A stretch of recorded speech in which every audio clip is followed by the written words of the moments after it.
2 Reis, deixa aberto lá no capítulo 18, do verso 1 a 7.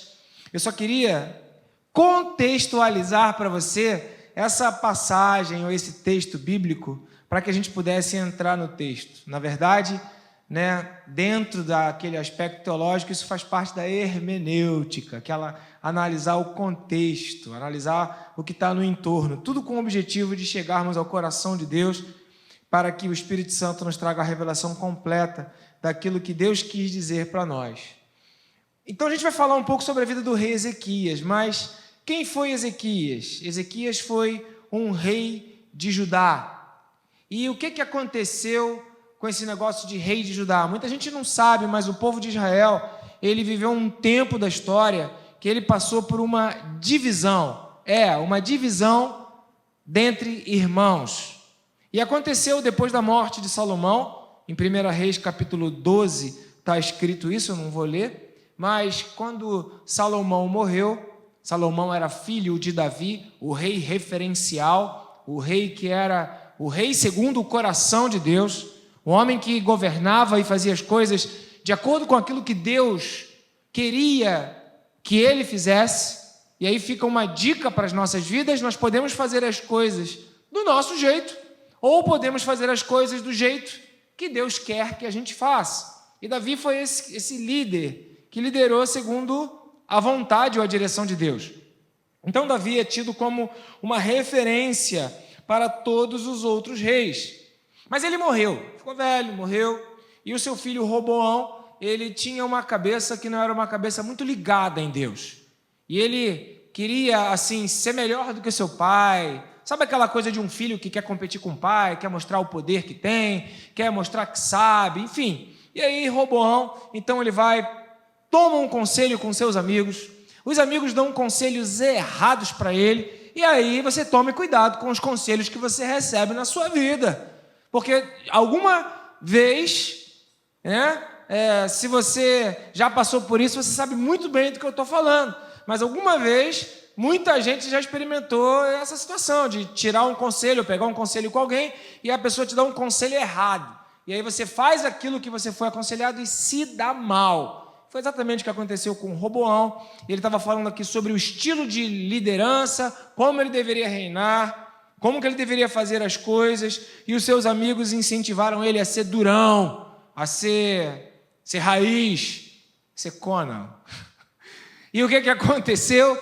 Ele se deu mal e aconteceu a divisão do reino, do povo de Deus. Enquanto Davi era rei, era tudo uma coisa só. Mas quando Salomão morreu e seu filho assumiu o reinado, aconteceu ali uma divisão, e aí aconteceu uma divisão que ela é tida como algo que não foi bom para o povo de Israel.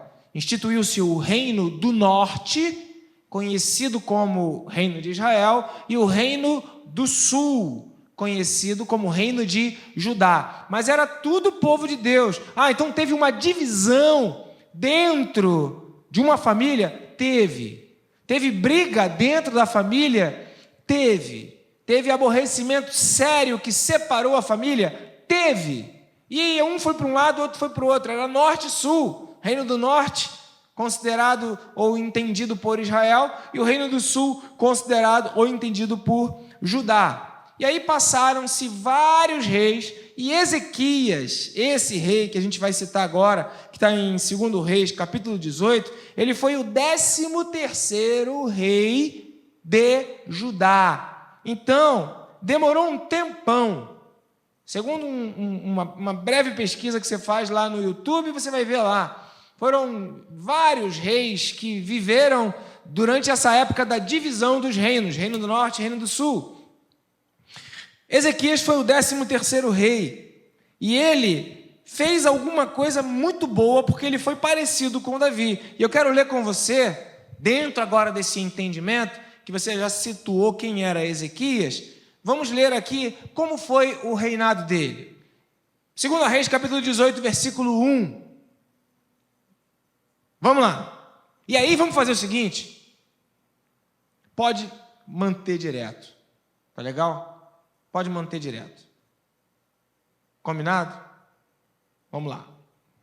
no 3º ano do reinado de Oséias, filho de Elá, rei de Israel do norte, Ezequias, filho de Acais, rei de Judá do sul, começou a reinar. E Ezequias, verso 2, ele tinha 25 anos de idade quando começou a reinar, e o tempo todo do reinado dele reinou durante 29 anos em Jerusalém. O nome da sua mãe era Abia, filha de Zacarias. Verso 3, a gente vai ler até o 7. Ele fez o que o Senhor aprova, tal como tinha feito Davi, seu predecessor, aquele que veio antes dele, o que era referência para todos os outros reis.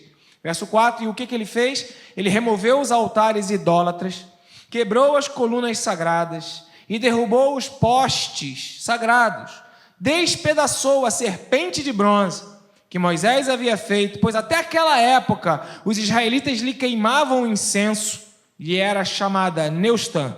Ezequias, verso 5, confiava no Senhor, o Deus de Israel. Nunca houve ninguém como ele entre todos os reis de Judá, nem antes e nem depois dele. Por quê? Verso 6, ele se apegou ao Senhor e não deixou de segui-lo, obedeceu aos seus mandamentos, que o Senhor tinha dado a Moisés. Verso 7, ao cabo aqui, e o Senhor estava com ele. Era bem sucedido em tudo o que fazia.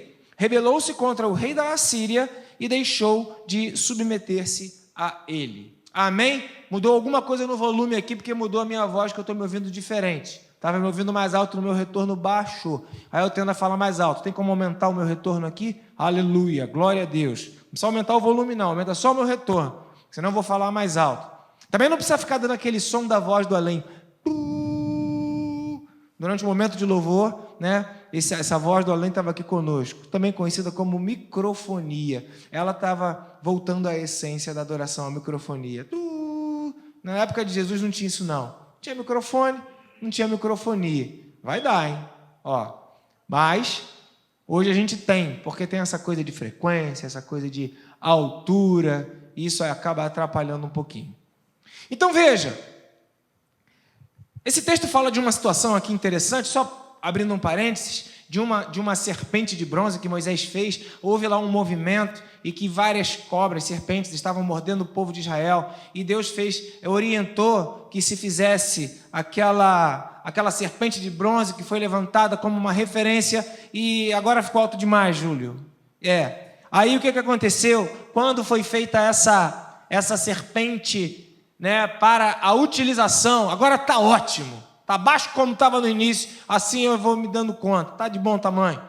Então quando Moisés fez a serpente, o povo pegou aquela serpente, está baixo, mas está bom que não dá microfonia, tá melhor. Quando fez a serpente, que era para um movimento, que era para uma época, que era para um uso específico, o povo de Israel foi lá e distorceu aquilo e começaram a adorar aquela estátua. E Deus não gosta que nós adoremos estátuas. Deus não gosta que seja adorada nenhuma fotografia. Deus não gosta que seja adorado nenhum tipo de representação de poder ou que envolva algum tipo de misticismo. Isto é contra a palavra de Deus. O que Ezequias fez? Ele foi despedaçando tudo. Ele quebrou a serpente de bronze que atrapalhava o povo de Israel, porque eles faziam adoração àquilo que não era para ser adorado. Ele quebrou os postes ídolos, porque naquela época havia uns totens, né? E eles eram colocados nos lugares altos. Daí aquela coisa, você está olhando para o monte, não é de lá que vem teu socorro vem acima do monte, dos céus. Foi até um salmo que foi escrito nesse sentido. Então Ezequias foi lá e quebrou isso tudo, restaurando aquele entendimento de que deveria se voltar à essência da adoração, única adoração a Deus. E o texto fala que ele foi o melhor rei de Judá. Ele foi um bom rei. Por quê? Porque ele seguiu o modelo de Davi. Então, eu queria separar com você aqui do verso 5 e 6, 3 características que ele fez, que ele foi considerado alguém que era aprovado por Deus, que foi abençoado por Deus e que estão ao nosso alcance nos dias de hoje. Primeiro, versículo de número 5, 2 Reis 18, 5. Ele fez o quê? Ele confiava no Senhor. Você confia no Senhor? Até que ponto você confia no Senhor? Qual a dimensão da sua confiança no Senhor? Ezequias, ele aprendeu a confiar no Senhor. E isso agradou o coração de Deus. Deus fica feliz, Deus se agrada quando nós confiamos nele. Deus fica feliz e Deus se agrada quando nós confiamos nele. Então, rei Ezequias, ele confiou no Senhor. Todas as vezes que você confiar no Senhor, o Senhor vai se agradar de você. Agora, há um grande desafio nos dias de hoje, que é o desafio da confiança, que é o desafio da credibilidade. A Bíblia fala que nos últimos dias, muita gente iria parar de confiar, iria parar de acreditar. Você ainda consegue acreditar em Deus? Você consegue acreditar em Deus, sim ou não? Você confia no Senhor? Qual o limite da sua confiança no Senhor? Ou o quanto você confia no Senhor?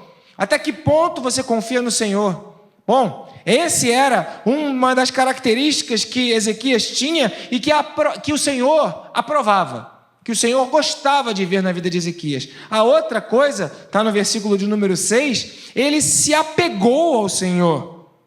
Verso 6, ele se apegou ao Senhor e não deixou de segui-lo. É impressionante que a gente pode estar na igreja, mas estar desapegado do Senhor. A gente pode estar num ambiente de fé, parar de confiar no Senhor e parar de ficar apegado ao Senhor. E o que é alguém apegado?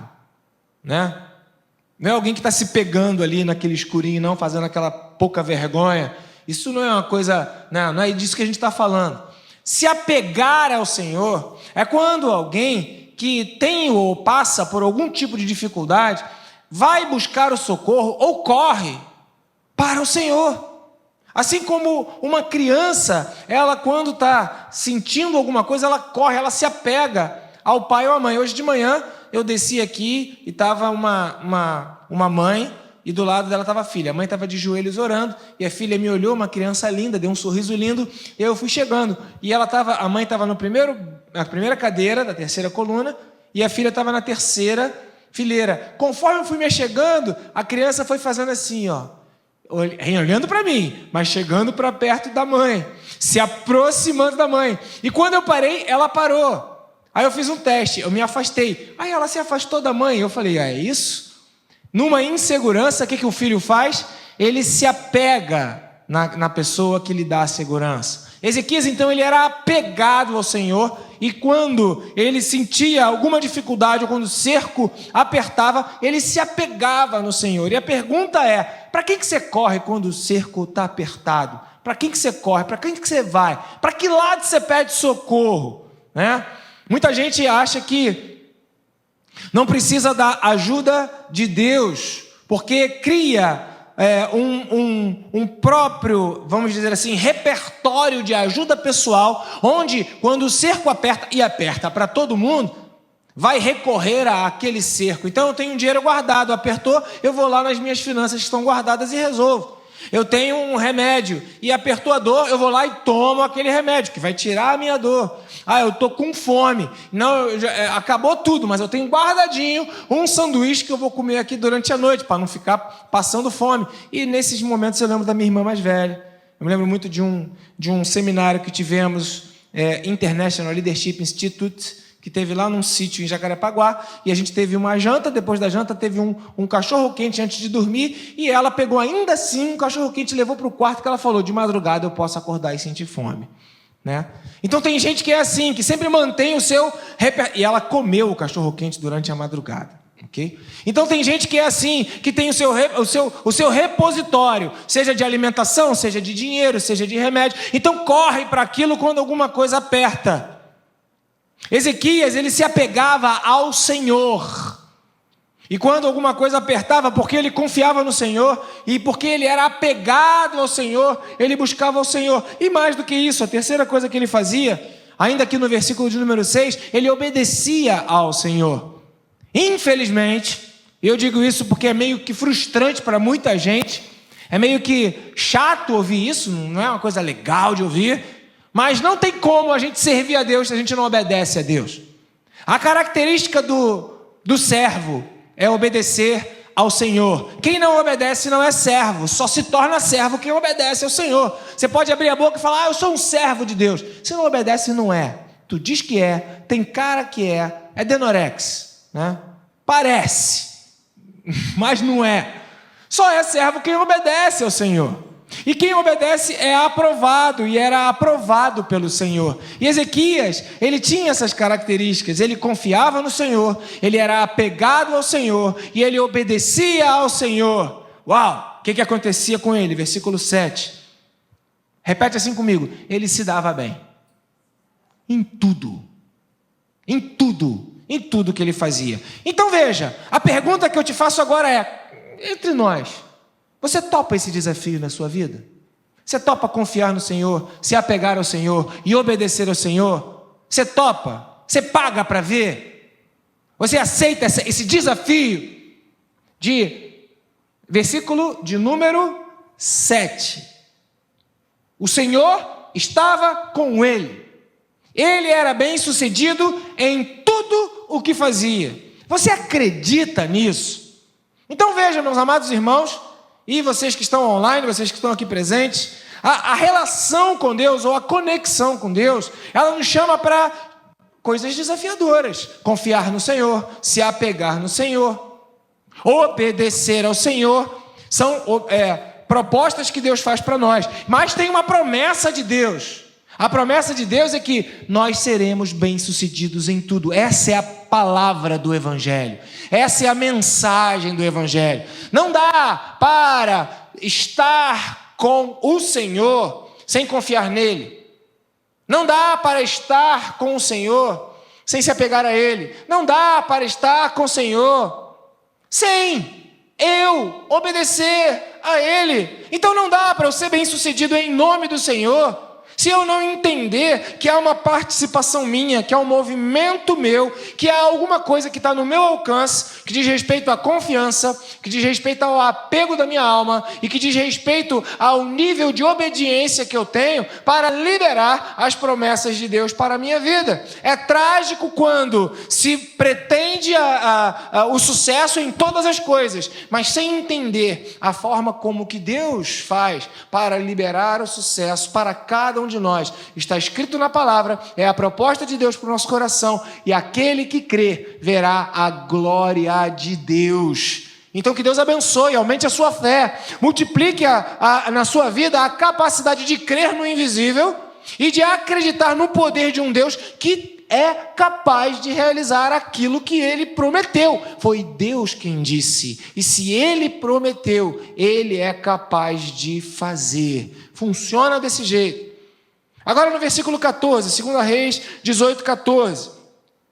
Ezequias, para mim, ele trouxe aqui um exemplo absurdo de alguém a ser considerado espetacular. O texto fala que não tinha ninguém igual a ele dentre os reis de Judá, nem antes nem depois. Ele foi só o 13º. E se eu não me engano, não vou chutar, mas eu acho que foram 29. Eu não lembro muito bem esse número não. Mas nem antes nem depois teve alguém melhor do que ele. Por quê? Eu fico impressionado com isso, e o verso 14 me deu aqui 3 características que Ezequias tinha, que me deixaram assim felizes e me colocaram ele como um exemplo. Ezequias, rei de Judá, enviou uma mensagem ao rei da Assíria. Qual era o contexto aqui? O contexto era que tinha um camarada, né, Senaqueribe, ok? Rei da Assíria, que estava querendo tomar as terras, tipo a Rússia querendo tomar a terra da Ucrânia, mas há aí uma narrativa que não é bem assim e tal, tem sempre o lado A e o lado B. Nessa época também tinha. Então, Senaqueribe queria tomar aquela terra onde estava Ezequias. Mesma coisa, luta por território. O que aconteceu?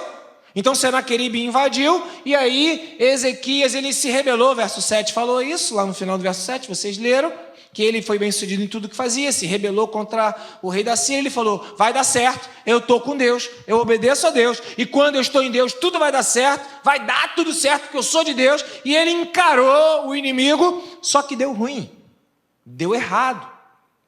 Por quê? Porque é Deus quem tem o controle de todas as coisas. Ele é o Senhor, Ele dá a vitória, Ele abre a porta e Ele fecha a porta. E no final das contas, essa palavra aqui, a gente vai continuar, ela vai terminar com a chave de Davi. que é uma expressão bíblica e que fala sobre esse poder que Deus tem em controlar a história, a chave de Davi. Mas por enquanto eu quero que você acompanhe essa palavra entendendo que Ezequias fez o que era certo. Ezequias se manteve bem sucedido em tudo que fazia, mas em algum momento ele teve que recuar naquilo que ele fazia. E aí eu digo para você, recuar também é ser bem sucedido. Para muitos neste mundo, recuar, retroceder, ou, como está escrito aqui, reconhecer o seu erro, cometi um erro. Reconhecer o erro, para muitos é sinal de decadência, de derrota, de fracasso, mas para Deus não. Nem sempre retroceder, voltar atrás, reconhecer o seu erro é sinal de fragilidade ou de fraqueza. O mundo diz isso. Na competitividade desse mundo ocidental capitalista que a gente vive, isso é afirmado e é visto pelos lados, esquerda, direita, centro, qualquer lado, são competitivos, gananciosos, ambiciosos, têm sede de poder e todo mundo está dentro do mesmo barco, mas com Deus a coisa é diferente. Ezequias, ele é, de alguma maneira, alguém que mostra, através dessa atitude de reconhecer o seu erro, um grande homem e um grande rei, que igual a ele já não teve mais. Aí eu te pergunto, cá entre nós aqui, só nós aqui e os mais de 1000 que estão inscritos no YouTube, você tem coragem de reconhecer teu erro? Ou quando você erra, você finge que não errou, passa por cima, ignora, ou acusa o outro do erro do outro, porque tem gente que é assim, né? Que não é capaz de reconhecer que errou. Nós precisamos nos livrar disso. Há uma honra em reconhecer o erro. Ezequias entendeu isso, e uma das 3 características que mostram a humildade e a estratégia deste homem que em Judá foi o rei que mais se destacou, porque foi o rei que mais se aproximou ao modelo de Davi, foi essa conduta de ser alguém que confiava em Deus, de ser alguém que se apegava a Deus, de ser alguém que obedecia a Deus, porém também era alguém que reconhecia seus erros. E aí, Ezequias, rei de Judá, enviou uma mensagem ao rei da Síria e dizendo: olha, naquele lugar ali chamado Laquis ou Laques, cometi um erro, reconhecer o erro. Segundo, para de atacar-me, ele rendeu-se militarmente. Ou seja, ele abriu guarda, ele falou: chega, eu não quero mais brigar, eu me rendo, eu não vou mais insistir, reconhece o erro, ele se rende e mais, ele, diz ali o texto, pagarei tudo o que exigires. Quer que ele fala? Sabe o que ele fala? Ele fala o seguinte: que sejam as tuas condições e não as minhas condições. Só tem capacidade de fazer isso. Só tem o poder de fazer isso. Só tem o poder de reconhecer seu erro, render-se de uma batalha, de uma luta. Tem até um ditado que tem gente que fala, né? Me dou um boi. Como é que é? Para não entrar na batalha. Mas a Rosane sabe, é da época dela. Dou uma boiada para não sair dela. Ou seja, eu evito não entrar na briga.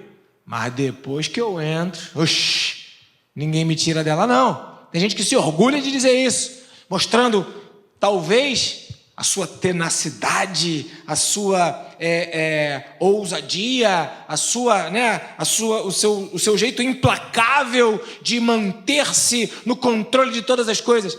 Nada disso agrada a Deus. Já ouviram alguma expressão, alguma vez alguém pregar para você dizendo que é o coração humilde e quebrantado, que é aquele coração que Deus responde? Você já ouviu isso? Sim ou não? Que é o coração humilde? O coração humilde é aquele que reconhece erro, que volta atrás. Coração humilde é aquele que fala: olha, vamos parar, chega de briga, vamos entrar num acordo. Coração humilde é aquele que fala: olha, eu vou fazer o que você quer, eu só não quero mais me aborrecer. Ele foi estratégico. Ezequias foi estratégico. Ele estava numa situação difícil, estava fazendo umas coisas que não iam dar muito certo. Então ele teve a capacidade de pagar o preço do seu próprio orgulho, da sua própria moral, do seu próprio jeitão, para salvar o povo, para salvar ele mesmo. E ele não teve problema nenhum de voltar atrás. Esse é o homem que você, que é homem e mulher de Deus, devem olhar e fazer: eu quero ser igual a esse cara aqui. Eu quero confiar em Deus, eu quero me apegar a Deus, eu quero obedecer a Deus. Mais do que isso, eu quero reconhecer os meus erros. Eu quero parar de brigar. Eu não sou do tipo que fica tinhoso, brigando. Eu também não vou ficar querendo ter a razão. Olha, qual é a tua exigência? Você quer que eu te pague? Eu te pago.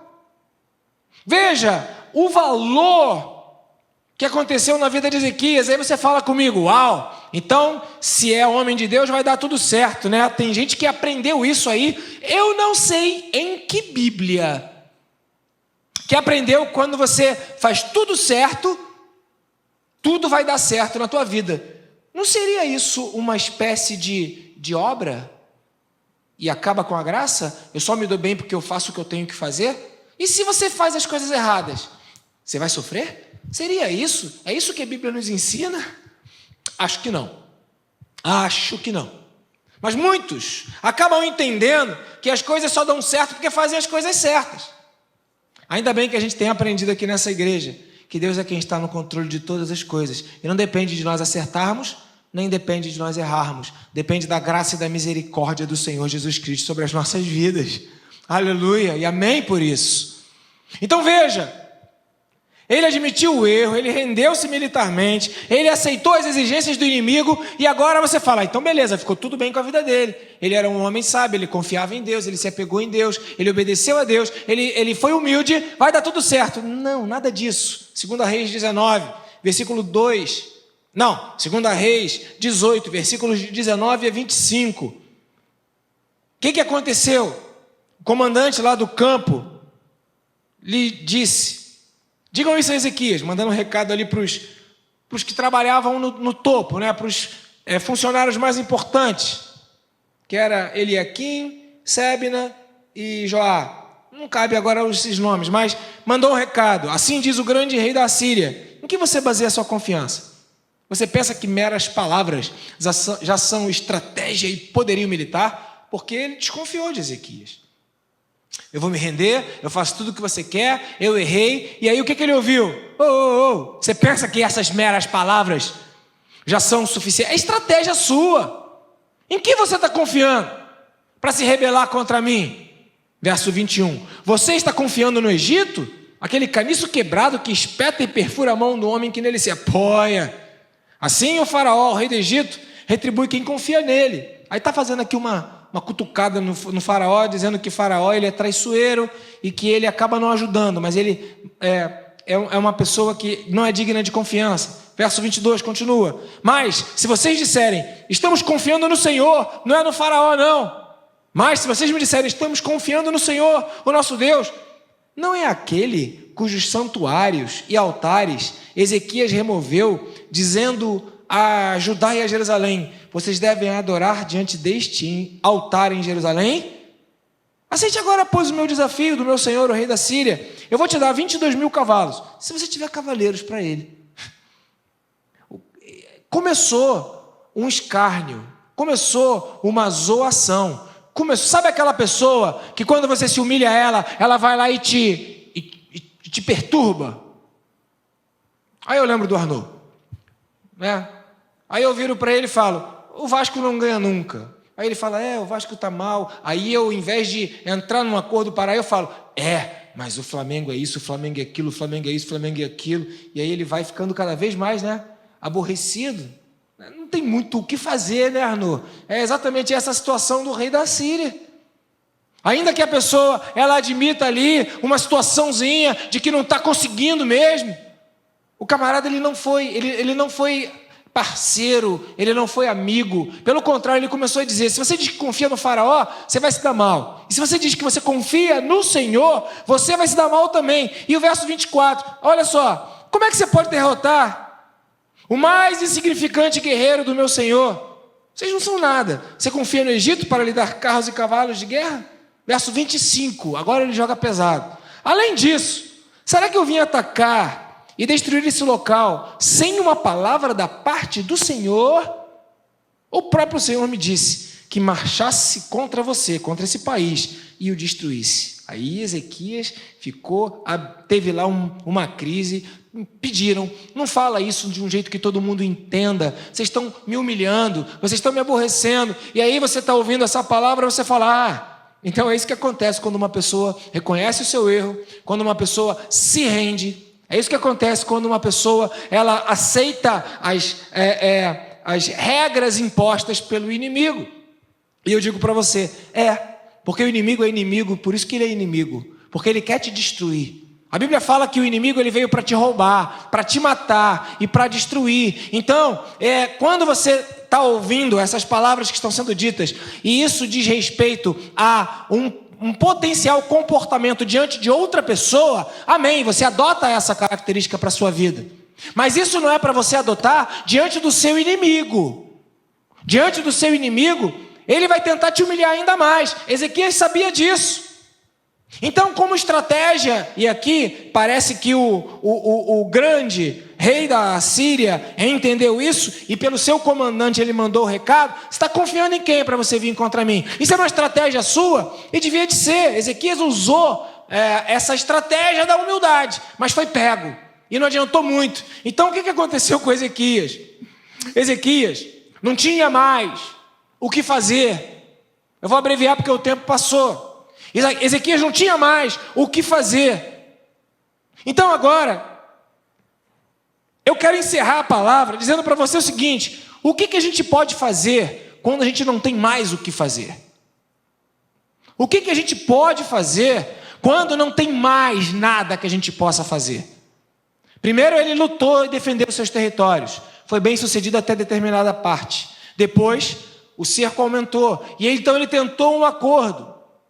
Ele era um homem que confiava, ele era um homem que obedecia, ele era um homem apegado a Deus, ele usou a sua humildade como estratégia para fazer um acordo, nada disso deu certo.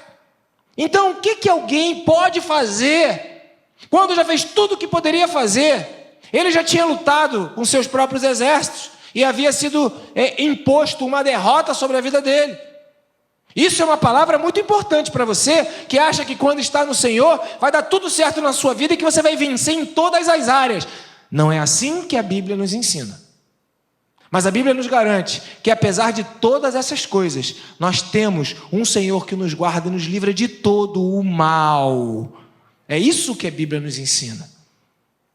Não fique espantado quando Ezequias, ele passa por essa situação de aperto, de dificuldade, e não foi de um dia para o outro, foram mais de 3 anos que essa história se desenrolou, e ele não tinha mais o que fazer.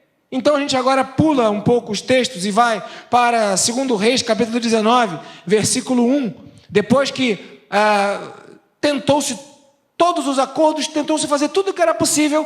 Então, quando os seus representantes trouxeram essa notícia bombástica de que não tinha saída, de que eles estavam, de fato, sem solução para aquele problema, então Ezequias se humilhou, rasgou as suas vestes, pôs roupas de luto e foi para a igreja.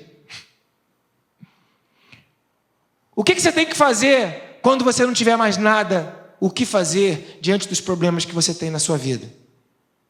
Vai para a igreja, vai para o templo do Senhor. Já parou para perceber? Pensa aí, você mesmo. Quando você tem um problema, a primeira coisa que vem na tua cabeça é: eu vou dar um tempo com a igreja. Não é? Tu pensa que o inimigo está de bobeira? Não é?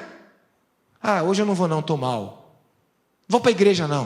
Eu estou me sentindo derrotado. Não vou para a igreja não. Estou debaixo de muita pressão. Eu não sei vocês, mas eu sou pastor dessa igreja há 21 anos e já senti isso no meu coração várias vezes. Quando eu estou mal, quando eu estou com um problema, e eu falo, não vou para a igreja hoje não estou em condições. Eu não posso abençoar a vida de ninguém, eu não estou em condições. Eu estou com problemas. Impressionante.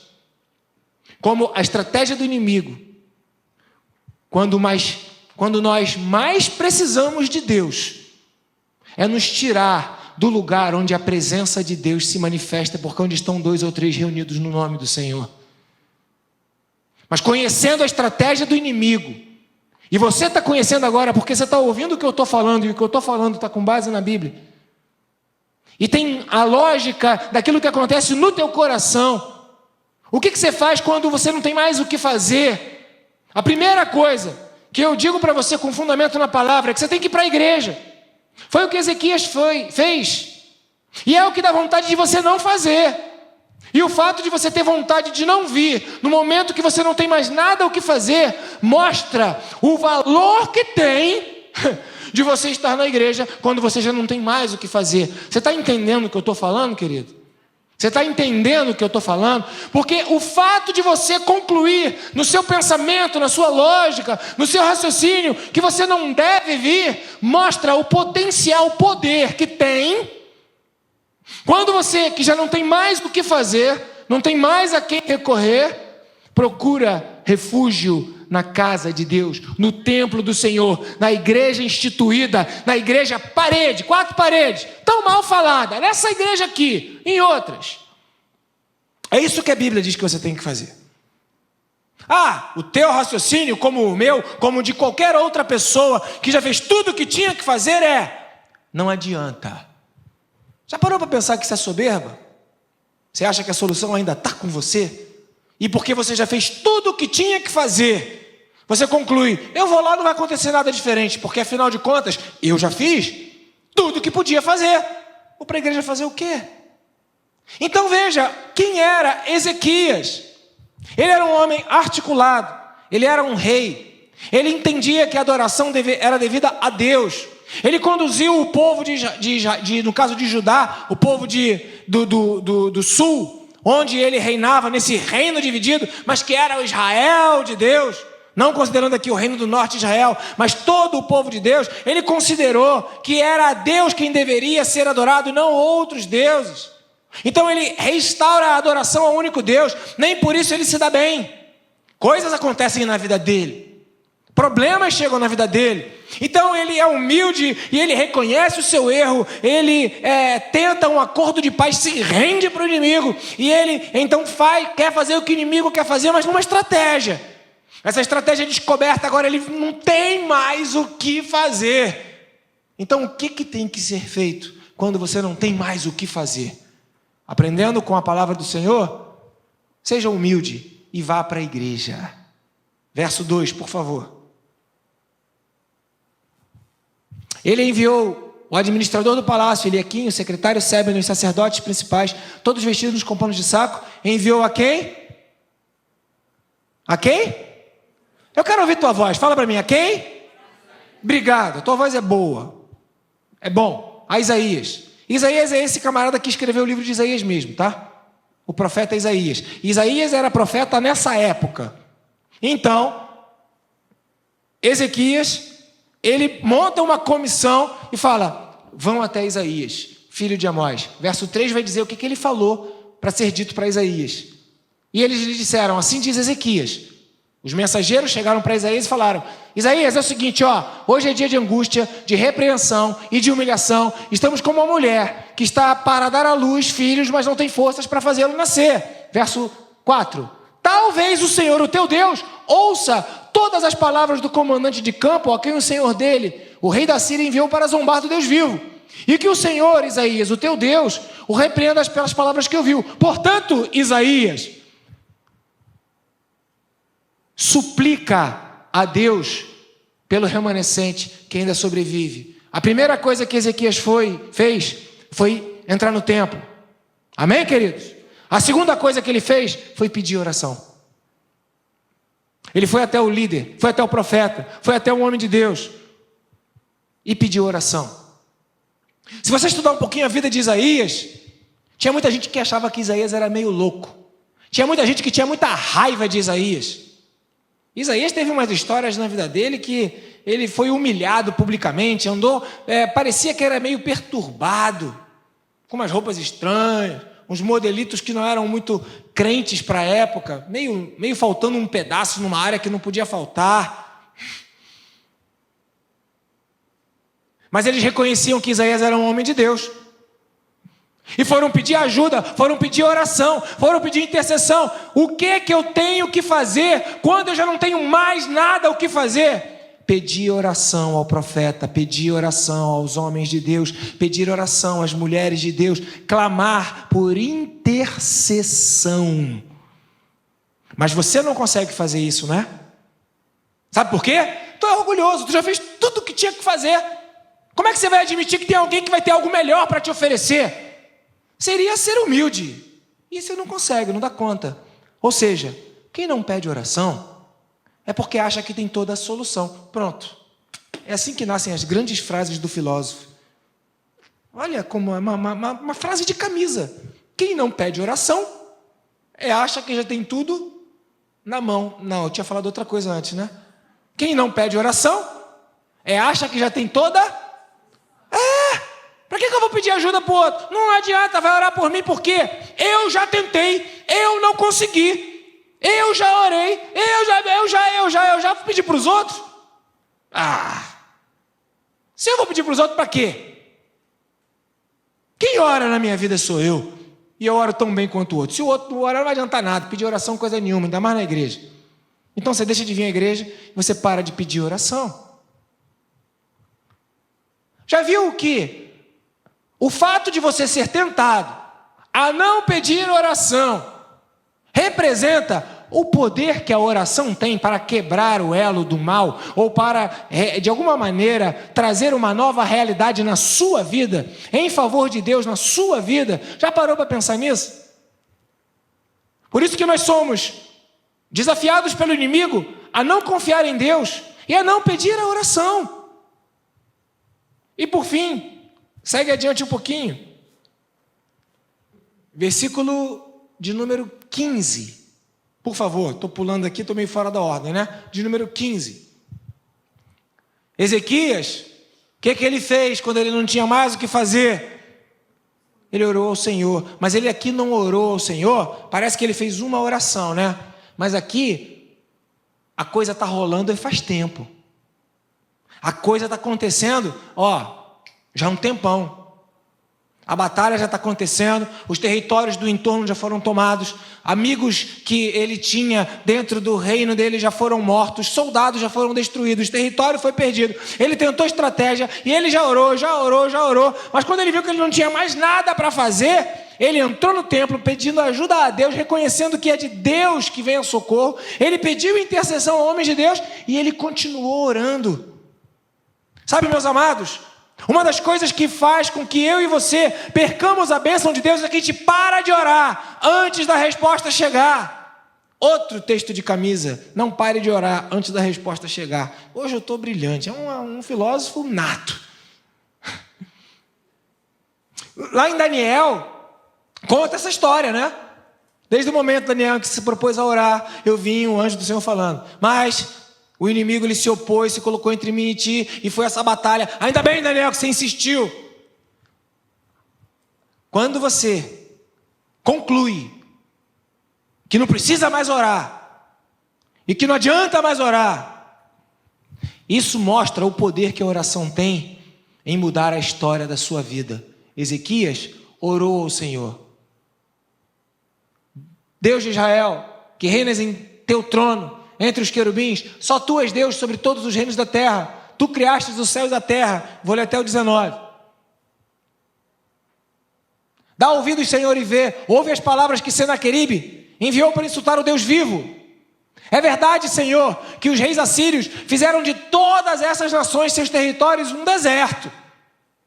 Atiraram os deuses delas no fogo e destruíram, pois não eram deuses de verdade, eram apenas madeira e pedra, moldado por mãos humanas. Agora, Senhor, nosso Deus, salva-nos das mãos dele, para que todos os reinos da terra saibam que só tu, Senhor, és Deus. A nossa oração, ela precisa ser encaminhada ao propósito para o qual eu e você fomos criados, que é vivermos para a glória de Deus.